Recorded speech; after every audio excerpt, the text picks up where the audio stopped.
Hey everyone, welcome back to the channel. In today's video, I want to talk a fan favorite, and that is Lakewood Ranch, Florida. This is hands down one of the most popular, fastest growing master plan group of new construction neighborhoods that exists, not just in the state of Florida alone, but United States as a whole. It is sexy. It looks like Pleasantville has a lot going for it. But I do think that it is important to revisit some of these areas that are just unanimously popular. They dominate the internet presence. If you're from out of state and a lot of these names on a map are foreign to you, then areas like this will just completely overwhelm that search. And sometimes things that used to make sense no longer make sense for certain people at certain times. That is the point of today's video. I think there could hopefully be some useful insight if you are navigating this convoluted world of cross-country relocation. I hope you enjoy, and without further ado, let's hop in. Okay, I want to kick things off real quick with a just history lesson area summary, because I don't want to hop into niche points that will make no sense if you have not gone deep down a rabbit hole of what this area is at all. But we won't take too much time. So the idea with Lakewood Ranch is somewhat simple. It is a large new construction area that is northeast to the town of Sarasota, Florida. Southwest Florida makes up Tampa Bay down to Naples, Fort Myers. Sarasota is in between, all Western Gulf water based. And Sarasota is kind of a happy medium. It's not as big as Tampa, but it's more central than Naples. So all of the value of Sarasota was created, which makes it in a lot of ways wonderful, in one area. So the major downtown is very coastal, sits right here. So the downtown is separated by a bay that's only 3.5 miles to the closest beach. So once you go west, you get everything. Not just one beach, but you have Lido Key, Longboat Key, about 7 miles long here, Siesta Key. These are some of the top best beaches in the United States, really, the world, maybe you could argue. So once you go west, you got all of it. Not everybody can live right there, and especially if it's been popular for a long period of time. So then what do you do next is you start to bleed. And if the beauty of having water to one side is all you're really doing is going east of it. You can only go in one direction. You're in the middle of Dallas, Texas. It's an urban sprawl. This is different, so it's somewhat simple to explain. Where Lakewood Ranch really came into favor, it was like, why would you go way over here, getting further from what you really wanted right here? You needed a benefit for the sacrifice of logistics. When Lakewood Ranch was first built, it's very large now. You can write Lakewood Ranch on your address. This is its own city. It's 3 zip codes that make it really meaningful. But when it was first built, it was mostly in the middle. It was like kind of in this area right here. So you're really 12 to 15 miles one way to town. And so people are like, that's kind of far. Well, you would go there because you could get housing you can't get close to town, because in an urban area it doesn't have 3,000 square foot single family neighborhoods of new construction. Well, you didn't have one of those. You had a lot of those. You had insulated like new public schools for the kids that were highly rated. You have a lot of the sports out there. You had space. 40% of all Lakewood Ranch is set aside for conservation and green space. You can't do that in town. If you could drop this right here, you probably always would, but you can't. That is the definition of suburb value right there. Lakewood Ranch just happens to take that on absolute steroids and build a 50+ neighborhood environment. So what everyone's doing around the country, they're doing in a much larger way. And because of how it stands today, the very first house was built in 1995, so it's also very new. But with the scale, there's just a lot of nuances now, because you have a Lakewood Ranch that sits here versus here. So you could be a sacrifice of 9 miles, but you could also be 22 miles. So now you got intricacies to work through within its own suburb. But in a nutshell, that's what you're working with here, right? Like you're trading one thing for other things, most likely. This is how many neighborhoods you're working with. You can see there's multiple downtowns, there's large lakes, there's schools galore. This is that same direction. All of these are neighborhoods. There's deeded golf, there's 55 and up. There's multiple versions of everything I just said there within the same community. It's kind of a go one place, get everything but the beach. So that is in essence what it is. Now, what I want to mainly focus on is really like the period of maybe 2018, 2019, 20-ish, pre-COVID time, so where we are now. This town is very different than it used to be. Pricing, everything included, is different. So I just want to take a step back and say, if you're looking with fresh eyes today, what opinion would you have in November 2025 that would have been very, very different in, let's say, January 2020? All right, point number 1, low-hanging fruit, we're going to talk price. I thought it'd be interesting for us to walk through together, look at a 5-year span, see the changes in one of the most volatile real estate periods we've had ever in Southwest Florida, and see what would be interesting to pull out from that. So basically what you're looking at is the month I started the YouTube channel, I think, was January 2020. And you're sitting at a 404K, but you're seeing like COVID hits in March. People start to get, you think about our net migration markets of New York, New Jersey, Illinois, Canada, like how locked down these environments were in. Like I remember when people would get to town and it'd throw them off so hard that by them not wearing a mask in the streets, They weren't getting yelled at and stuff. It was so different in Sarasota's area. So we just had this like people move, everybody that was going to wait and never do it at all, or all came at once, you know? So you're seeing this supply and demand go 404 to 500, and that is not material. But then look at this, 2022, this is like bidding wars and like insanity, stuff that defies imagination. The problem with getting to this is even with some of this like interesting, kind of went back down, kind of went back up. Interesting, 2025 here, I ran this this week. So, you know, you're in November, almost a full year, and your median's sitting below the last 3, but you're never getting back to this most likely because you can't, I mean, think about all that stuff that's going to mess up as far as appraisal values and all that kind of stuff. So I think there's just the obvious, I mean, the level of the population, that's not going to work for any longer. I mean, to say like, we're in this like wealthy beach town, but to not be empathetic enough to say that the median cost of Sarasota is not 630. Not all the houses in the town, even though it looks like it online, sell at those prices. Yeah, that's going to alienate a ton of people. But I think a really side interesting point of view is if you don't like an area that got too expensive for what you think it should be, not because you can't afford it, but for other reasons, what other effects ripple down that are very hard to see on the surface when you're looking at median price or especially average price alone? And I think there's a couple things. One, house type, right? So to get to a median, you obviously have to have half of the houses cost more than that and half of the houses cost less than that. Well, a lot of times this comes from neighborhood mix. So you go into like a Neal community or Taylor Morrison or something like this. You're going to have an aggregate level of homes in different collections that make up what that neighborhood is. And these are going to include non-single family types like villas, typically villas or townhomes, sometimes both. Villas are 2 attached to each other. Townhomes are usually in buildings, more vertical than anything, but still non-single families. And then you're going to have single families at different lot sizes. So they're going to come with a width and a depth. They're mostly going to differ by width. And that's how you get the 1,800 square foot single family home, the 1,400 square foot villa, and then you start hopping, right? 2,200 square feet to 25, you get stuff over 3,000 a lot of times, and then you have this nice like blended neighborhood that satiates a lot of people's different needs depending on where they are in their lives. Well, the pricing also used to make a lot of sense for that, right?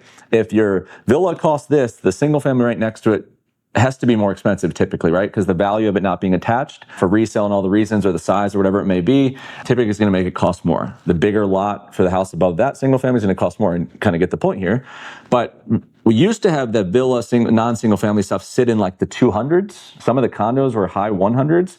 And then maybe they even creeped into the low 300s.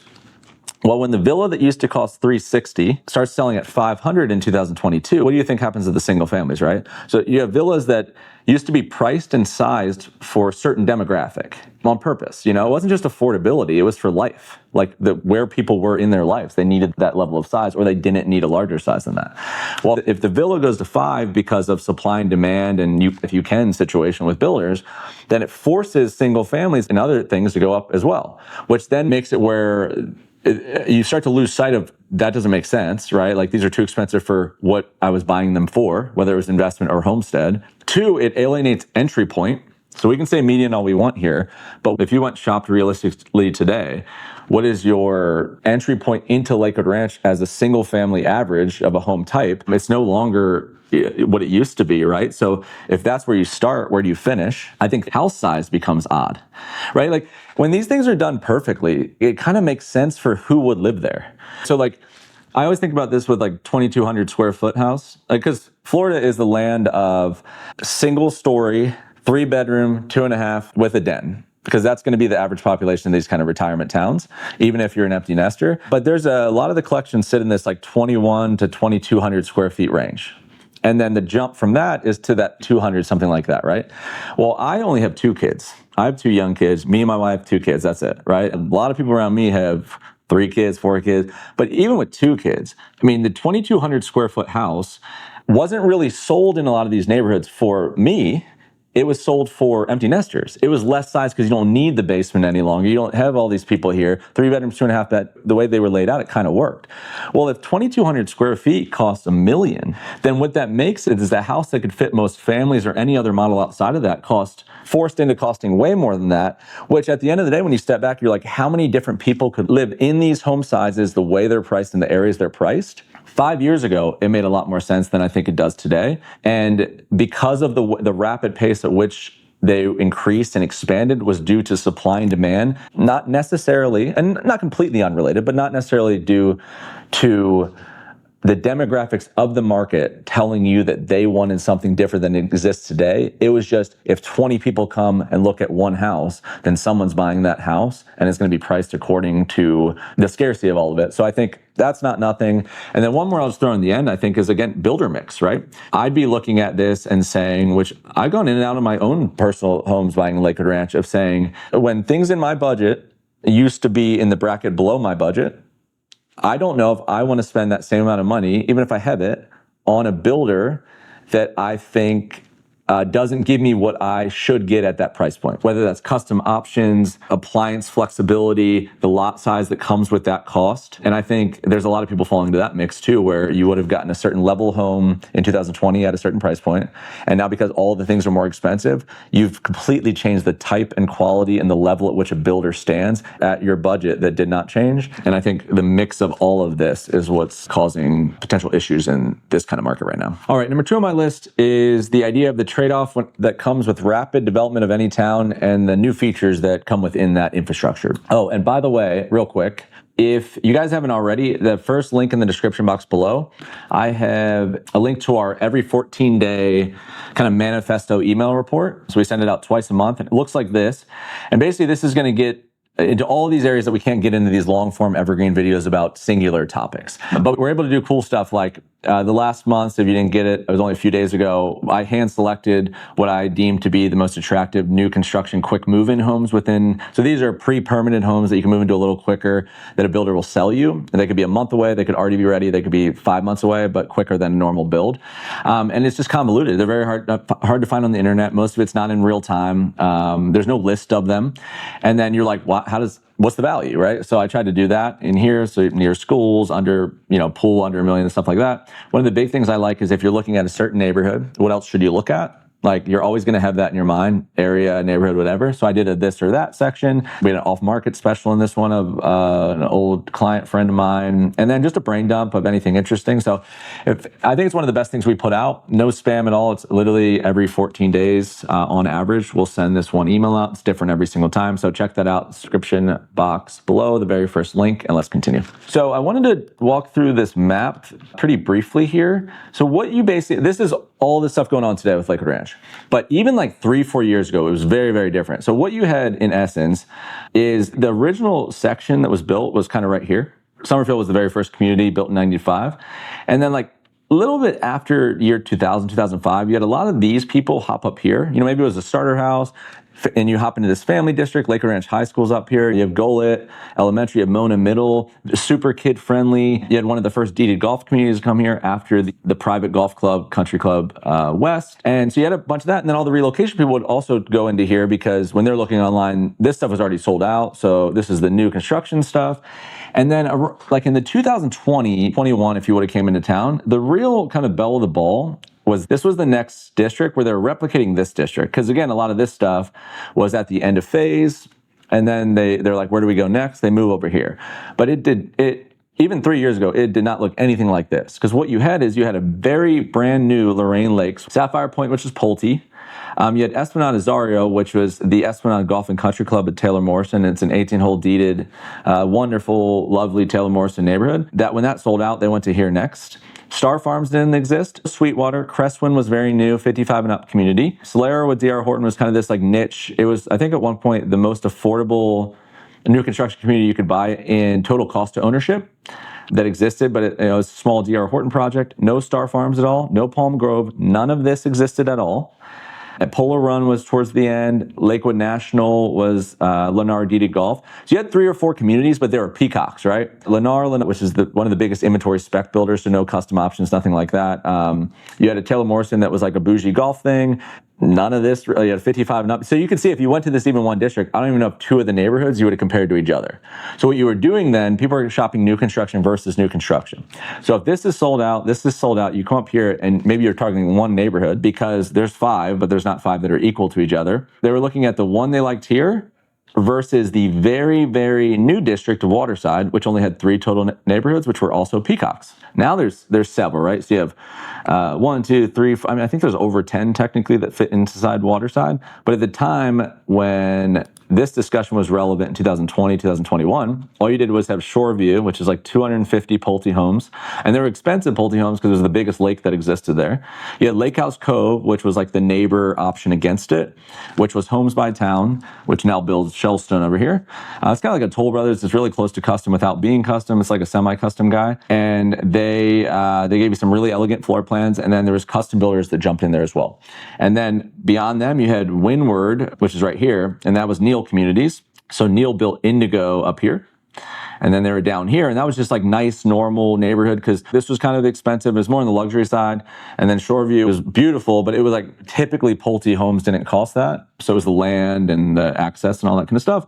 All that to say, you had 3 neighborhoods down here. I mean, the amount of times I went from these 3 to Esplanade Zario, 99% of the people that came in town, they were just going boom, boom, boom, boom, boom, seeing what they liked. We were explaining the whole geography in between. And then even if they bought a resale home or they bought something, it was from the education of doing that process, which I still think is extremely valid. But now if you come in today, you actually have a ton of options in all the districts. So I think in some ways, as I conclude this section, I think that's wonderful, right? For you to look at any neighborhood and say, what else can I do? And maybe have 2 or 3 that are kind of compelling, that always helps a buyer. In a market where you have a lot of leverage right now, to have options and multiple builders are selling against each other, like there's sister neighborhoods of everything, right? If you don't like the Isles, you can build in Monterey, it's the same builder. If you love the Lake Club, you have a viable option with Wild Blue here. You know, if you loved Lake House Cove, Shellstone, you can keep doing that over and over and over. If you love Windward, you can go up to Palm Grove. It's the same thing. But with all of the new neighborhoods are going to come all of the new people. You know, there's a lot of road extensions going on. This is all going to be built out. All this stuff's going to cut through. But there's a lag. And 100% of it does not feel the same today as it felt 3 years ago. Now, I wouldn't be someone that would say Lakewood Ranch was ever charming necessarily. It's a new construction, Pleasantville kind of town. But there's a trade-off to rapid expansion. And I think there might be a diminishing returns line for certain people. And now this could change the section in which you move to the town or something like that as well. But it would be something to be cognizant of. And this would be a big kind of point of validation when you visit town, is to try to really, really feel what this would feel like, not in Lakewood Ranch, but in the part of Lakewood Ranch you would live in day to day, to know if potentially, if population gets to a certain level in a certain area, maybe that's just not for you. All right, a third point I wanted to talk about was competition. Just the thought that if something you really liked yesterday now is in a conversation that has comparison points that you were not aware of before. How much do you like the thing that you were really into if now you see kind of the other side? And Lakewood Ranch, I think in the last 3 or 4 years, again, the development of the town is a big thing too. So this area sitting up here, in 2020, it was such a slam dunk, it's not even funny. There's nothing even remotely compelling or climatic if you walked in and saw this. You get there, it's like, you come from New York winter and there's palm trees. It looks like no one works. It looks like a planted town. It's like Tuesday morning at 10 a.m. and people are like smiling, riding their bikes. Like you're like, it looks like paradise. It's one of the rare places that looks better potentially in person than it does online. Well, then you said everyone naturally goes, what else should I look at? Rightfully so. You should, in a no regrets model, if you think you like the first thing you saw, what else should you compare? I almost force that subject maybe to an overkill standpoint. But what we always do basically is say like, okay, one option to live that kind of lifestyle is Lakewood Ranch, right? And it's a good one to kick off with. It's a great way to learn. You learn about a lot of different builders, a lot of different parts of the town and intricacies quickly. And then you say nothing else is going to look like that, right? So what you need to know is that the best option for you in a world where there is 3 or 4 other places you could live within Sarasota? The very next thing is to do the opposite of it. It's to go down here. So the southern, sleepier kind of junior version of Sarasota historically has been this Venice, northern Englewood kind of area. So Sarasota itself has Sarasota, Nokomis, Osprey, which are kind of the drives from Sarasota to Venice, Northport, parts of Englewood, and Venice in the county conversation as far as cities. But what this is basically an area that looks very similar, right? It's just as coastal, it has its own downtown. A lot of people would go there because everybody's going here. They want something a little bit more laid back than that. If everybody deems this the most important, then by going to this, maybe it's cheaper, maybe it's different. That's a great thing to do, is just be like, if you're gonna look at this, like, let's hop down here. Binary, one's for you, one's not 100% of the time for everybody. But a big difference 3 years ago was you didn't have a lot of viable new construction options that when you got down there, it was interesting enough because you had a little bit going on. You had a West Villages district, which was kind of rebranding at the time, where you had a Grand Palm, which is a Neil community, who builds a couple up in Lakewood that I was mentioning. So you had a comparison. You're like, okay, that's why I like the new construction thing, because you can go to Lakewood Ranch and look at a neighborhood and go to the same builder, look at their other neighborhood in another area, and just see like how they price it, how they view it, everything. Gives you a reason to go down there. You had a MI community called Oasis, and a couple things going on. It was interesting, but like it didn't look like Lakewood. So people were like, I don't know. And then the town's very different looking too. So just the combination of it made people feel like they're taking more of a chance. They're like, I don't know, like it's the other one blew me away. And so it just completely overwhelmed everybody. It won everything out pretty much. And then you say, okay, I do that. And then where else can I look? And you just literally go right here. You go just middle. Both of these areas are opposite parts of town, kind of far from stuff technically. So a lot of people want Sarasota for Sarasota reasons. So they try to stay close to town and they would go in the middle and they'd hug that interstate line. And again, at that point, like that's a bunch of neighborhoods that were already around. So you visit for 4 days. You're like, I don't even know where I'm at. There's no context. You can't make meaning of it on a map. Well, what you would do is you'd go to, there's 2 major neighborhoods that you could have looked at. But they weren't like huge areas. They were just neighborhoods. One was called Sky Ranch, which still is actively selling Taylor Morrison. So you could say, I saw Esplanade Azario up in Lakewood Ranch, which is Taylor Morrison. Let me go look at this one and see what the deal is. And then you had another one that's closed out now, but it was really interesting called Artistry. It was mostly Coulter homes, a little bit of Cardell. And they were around here, so it gave you a reason to go over there again. But if you didn't like that one neighborhood, there wasn't 5 behind it. There was no communal amenities outside the one. It looks like a nice new construction neighborhood in one area. And so everybody would kind of do that hop, and they'd go back home and be like, I'm probably going to go Lakewood Ranch. Well, you fast forward to today, and all the stuff that was brewing, some in a big way have a meaningful presence that now you could say, okay, well, I have 2 real choices that I could compare. And the new construction is not going to take, maybe I wanted this geography in 2020, but I couldn't make the house work. Now I can. And you can really look at them and it's a smarter decision, whatever direction you decide, because now you have actual 2 things that are much more apples to apples than they were. So what that brings you to is this area. So there's a new district called Wellen Park. Wellen Park was brewing at the time, but a lot of these neighborhoods you see down here, one didn't exist at all 3 years ago. And the ones that did exist, they had no physical presence. So you were weirdly trying to sell the idea of an area from another neighborhood that sales rep from that area was sitting at because there's no models at that one. And then you were driving them over to kind of like the land and that made them like, I don't know, I can't make a decision based on that. Some people took a leap and they benefited from the leap. A lot of people won't take the leap though. Today you have 10, 11, 12 neighborhoods that are actively selling. You have a district that is one of the most golf cart friendly and walkable districts that exist. You have a new downtown that did not exist at the time called Downtown Wellen. And you could say, okay, parts of Lakewood Ranch look like this. It makes sense. I'm going to do the beach option.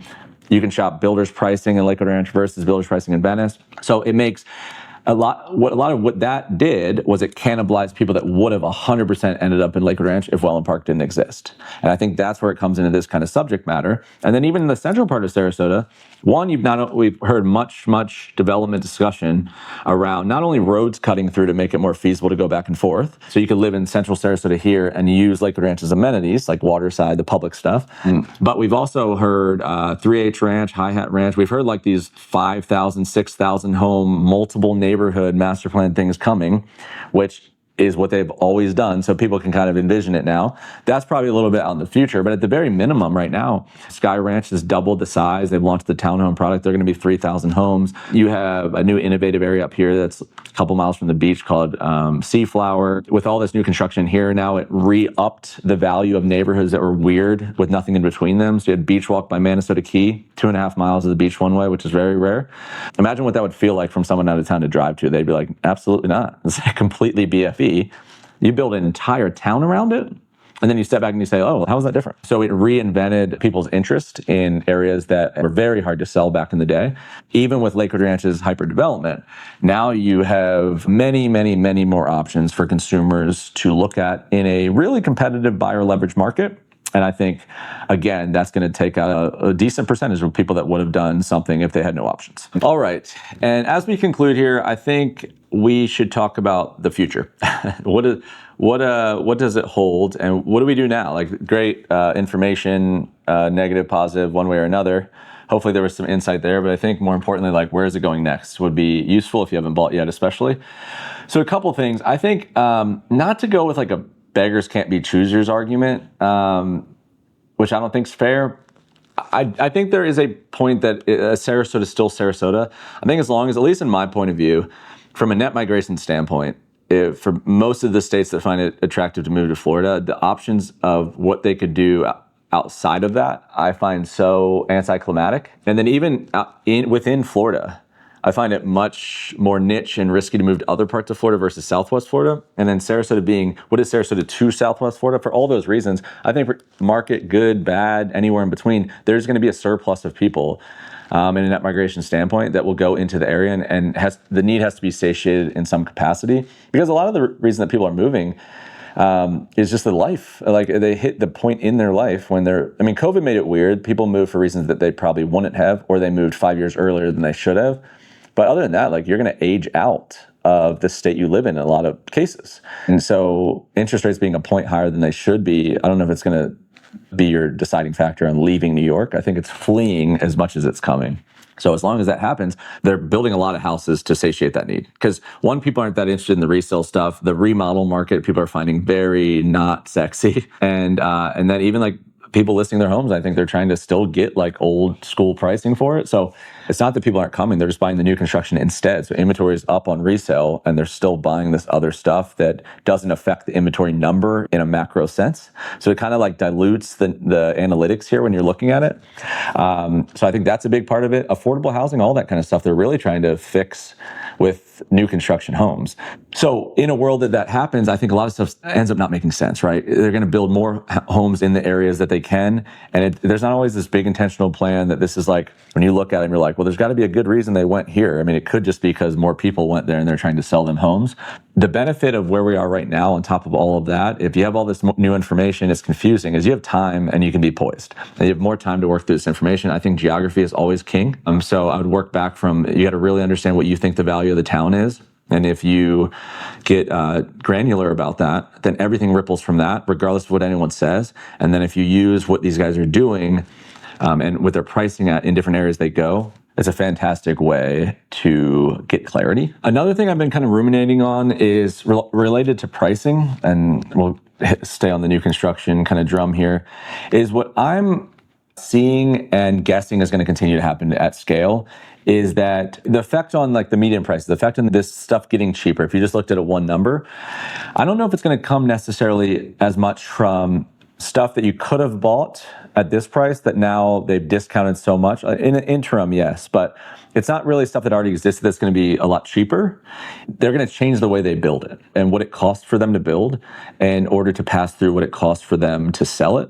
So you're going to see a lot more pre-packaged, pre-designed stuff. You go into a Pulte neighborhood and you're going to be able to pick gold, silver, or bronze instead of pick from a list.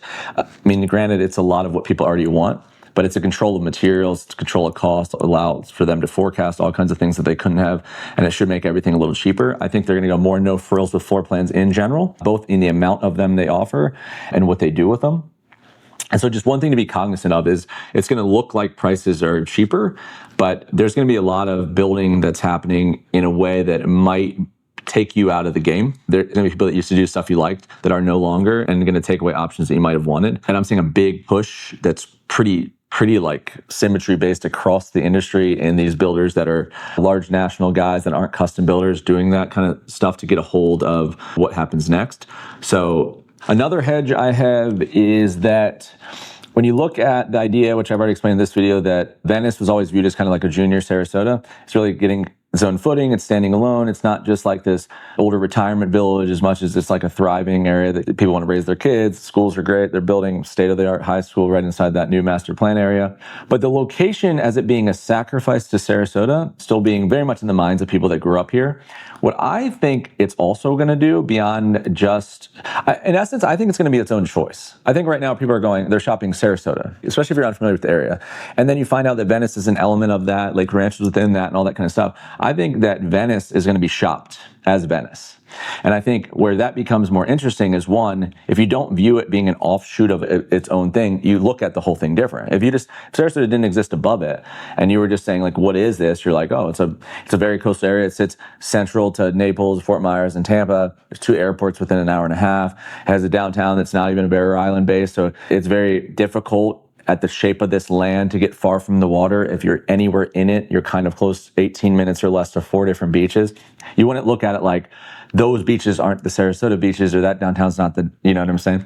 So the one thing I think it'll do in that argument, if you're tracking with me, is I think actually it'll cannibalize parts of Lee and Collier County more than it will take from Sarasota people. I think you're going to step back, and Southwest Florida is still so compelling. But the coastal part of Tampa Bay, for the most part, don't really like affect Sarasota's buying stuff. If you're in Tampa, for the most part, you want access to the city. The living in coastal Tampa Bay is so different than living in these areas. These are much more like suburban-based towns. So if you're like, okay, I can't go to the Atlantic coast, I'm not really going to do like St. Augustine, all that kind of stuff. The Panhandle is just its own bird. It's a lovely bird, but it's its own one. Then it's really Naples versus Sarasota in most people's eyes. And I think people are going to look at like, why would I go all the way down here and do Bonita or Estero or Northern Naples if I could live here? And then I have access to look down, and you got Sanibel. You have the best parts of the Naples area beaches to the north, the Fort Myers area's beaches right here. You have this Southwest Airport here, which is international. You have 4 of your own beaches, some of the best fishing that exists in the whole world right here. And then Sarasota above you. So I really think that's going to be interesting. Maybe I'm completely wrong. It's my own guess. I've been saying that for like 3 years, but this is something I really see emerging where Sarasota is only going to win more people, because it's going to take an entire level that would have moved to a whole separate town and come in here. And that is definitely not going to make things more abundant from a house availability standpoint. Okay, and then just kind of a catch-all speed round of everything else. When it comes, I think the master plan development here, if you could have a Lakewood Ranch and you could have a Wellen and then you could have a middle, I think it's great for everybody. I know people are like, we don't need to, like, you know, you're ruining the town by overdevelopment. And people are going to come anyway. They're going to live somewhere. I'm not really of that vein. I think there's a balance there. But I think we need something central. You know, like all the actions right here. And a lot of people want that, and they end up in these areas not knowing. So this area is really, they're working on development. And then there's going to be some bridge of all of this. And you're going to have a wonderful corridor to work with there. That's something to keep an eye out for. A lot of these streets, like you see all these, the cool thing about Sarasota is grids. So you have all these, like, to get to town. So you basically have I-75, which is the major interstate system north to south. And then the kind of coastal interstate is right here. It's called Tamiami Trail. It's US 41. So they just run like this. So, and then all of it grids back and forth between the two. So if you're out in the suburbs, the only way to get to the beaches and get to the major downtown is to go east to west. And depending on how high you are up, that's the street you cross over on. Not all the streets cut down and over. So if you don't cut all the way down yet, you have to travel 2 other ways to get to the same place. So what they're doing right now is they're cutting more down. So there's one called Bourneside that's going down. So like, see how these like kind of stop? Well, if they keep going, then the people that live over here won't have to go all the way west, and it'll very much change the value of the neighborhoods that sit over here. That's a lot of like the suburban thing. Because if you were in Lakewood Ranch and you were in those eastern corridors where I said was like the next one, those are really high up. And it's the angle. Because if you're up here, this is what's far from town. It's that angle. But if you can work your back end way here, it'll be a lot faster, school patterns, all that kind of stuff. They're doing a lot of projects in this area right here to do that. That's something I like. Alternative ways to live west of the interstate is becoming bigger. So the reason that I don't talk about this all the time is because it's already built. If you're out of town, like you're shopping resales, but like obviously if everybody wanted to live here, then they're going to do this before they go all the way over here. So you don't have a lot of new construction there because it's been done forever. Palmer Ranch was a master plan area, but it's been done for a long time. But west of the interstate line gets you a lot closer to the water and all the stuff magically. Not magically, but naturally. And so the only way to do that and have a new construction house is to knock down someone's that was already there or get a piece of land that someone was just holding forever. So it becomes, one, expensive because the land is very expensive. And to say, as a layman, you're just going to walk into this area and be able to buy a lot, never going to happen. This all trades behind the scenes. It's so competitive. And if it costs you $500,000-$600,000 to get land, that house is going to cost $2 million plus for just to build it.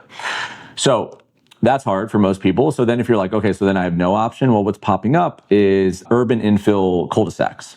So what a builder like Pulte is doing one called Grandura, which is around this area, where it's just like 27 homes and it's one roundabout. But what that allows the consumer is to buy it like a normal neighborhood, right? You're not floating all the liquidity in advance. It's not a construction of perm loan. It's a deposit.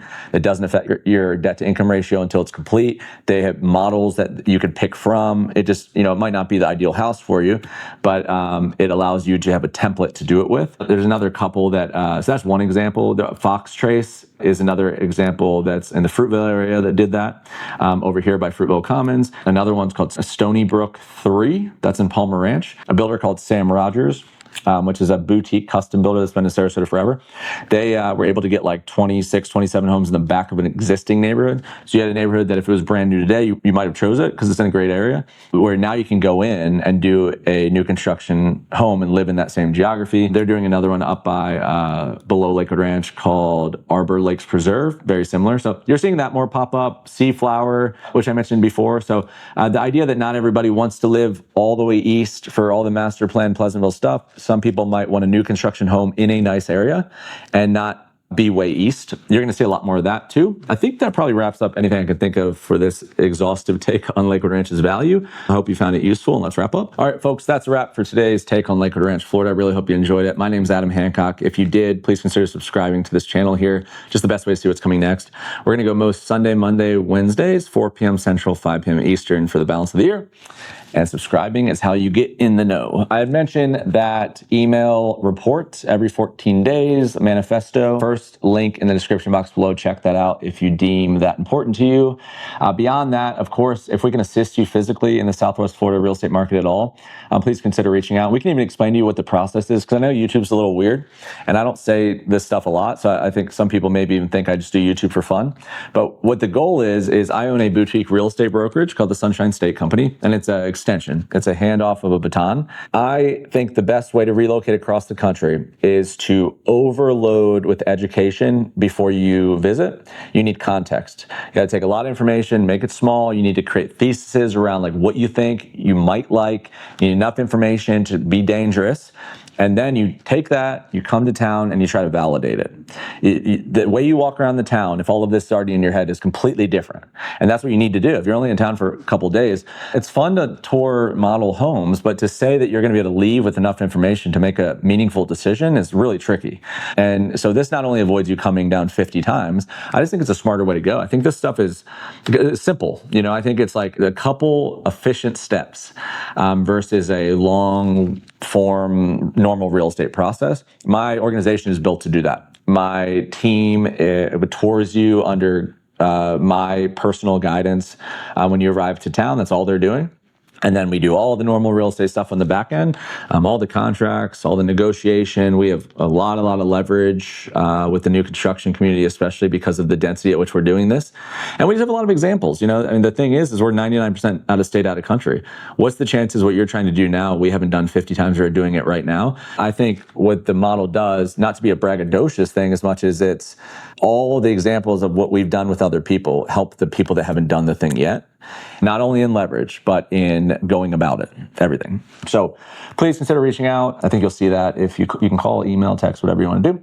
And then lastly, our website, we have relocation guides, written word versions of the videos, explainers. We're going to have a lot more built out in the kind of new phase of what I'm building now. Thank you guys so much for consuming my content. We'll see you on the next one.